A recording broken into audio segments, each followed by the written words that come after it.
ጆሮዬ ነው ወይስ ምንድን ነው ግን? ጆሮዬን እያቃጨለ ያለ ነገር ሆዴ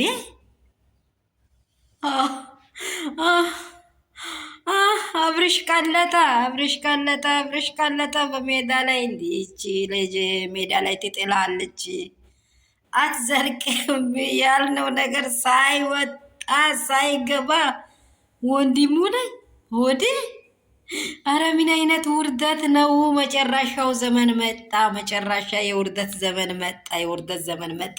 እናንተ አላወቃችሁም? እንዲህ ባለፈው ራሱ እኮ የደበቀች ሰዓት እኮ እኔ እንጃ የእርግዝና የአብርሽ አይመስለኝም።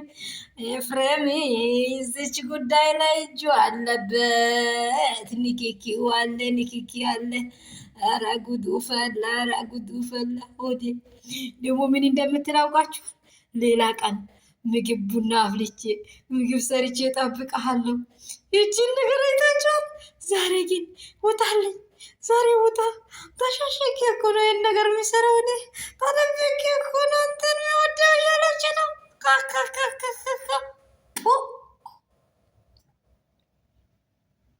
መጨረሻ ጊዜ መጨረሻ ጊዜ እንደው ህይወቷን አበላሽቶ ከአብርሽ ልለይ ነው እንጂ ኤፍሬም ይሄን ሊያደርግ ወይንም እሷን እንዴት ሊያደርግ ምን ያህል ጎበዝ ሴት ናት፣ ምን ያህል ሀያል ሴት ናት ብሎ ሊገመግማት በሩን ወንድ ልጅ ቤት ላይ ከሌለ ወይ ጓደኛዋ ይሁን ባሏ ይሁን ማንም ይሁን በሩ ከሌለ ለምን ከፈተች? ለምን ከፈተች ቤቱን? ቤቱን ለምን ከፍታ አስገባች እንዲገባ?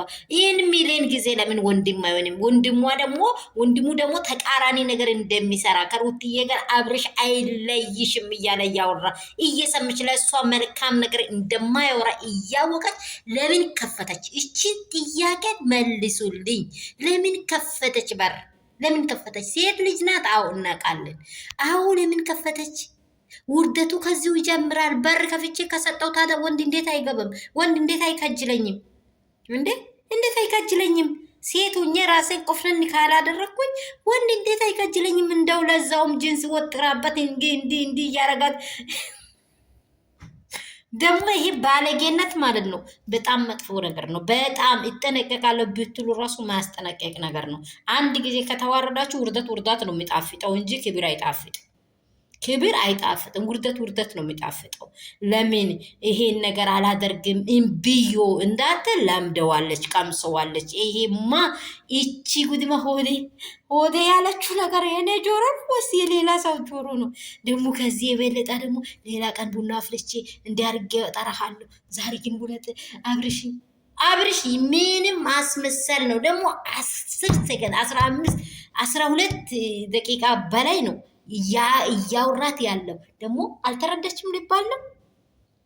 አልተረዳችም ቢባል እሷ በዚህ ኬዝ አይደለም ያሳለፈችው፣ በዚህ ሙድ አይደለም ያሳለፈችው።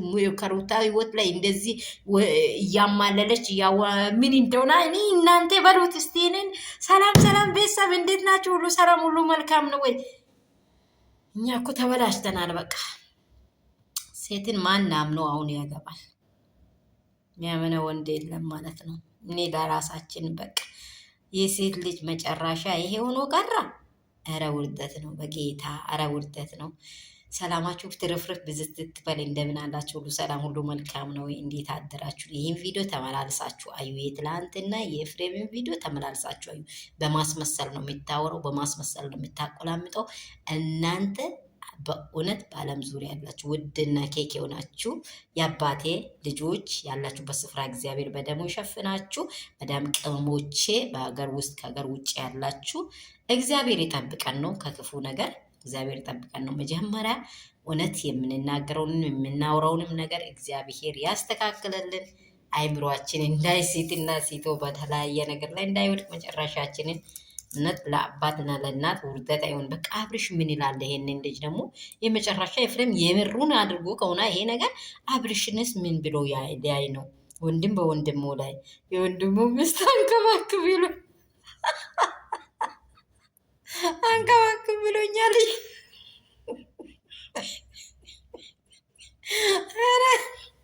በሬ አይረስ ነው እንጂ የተባልኩ ቤቷን ግባል ተባልክ። በሬ አይረስ ምን ወንድም ሞቶ አይደለም በህይወት እያለ የምታንከባክበው ጉዳይ ምን አለ? ቆይ ምኑን ነው የምታንከባክበው አንተ? ኧረ የአባታቸው ልጆች እንደው አባትየው ሴን ሰምቶ ያ በእውነት ይህ ምስኪን የሆነ በጣም ምርጥ ወንድማቸው በእውነት ዴቭ በእውነት ያሳዝነኛል። በሁሉ ስፍራ እኮ ሞራል አጣ። በቃ እንግዲህ የአበጋዝ ወንድሞች ላይ ይህም ቢሶበታል። እንደው ደግሞ ከአብሪሽ ይሄ ወጣለት ነው ደግሞ አነጋገሩ ላይ አቅልቷታል እኮ በቃ እጅ ላይ ያስቀመጠው ወጋው። ሰላማችሁ ይብዛ። ሼር ላይክ ሰብስክራይብ አድርጎ ወዳችኋለሁ። እውነት ይሄ ነገር እኔ በጣም አሳስበኛል። ሰላማችሁ ብዝት ይበል። ላይክ እና ሼር እንዳይረሳ። ይሄ ደግሞ ያላችሁን ሀሳብ በኮሜንት አስቀምጡልኝ። እኔ ሆድዬን በጣም እቺ ሆድዬን ነገር እንትን አድርጓል።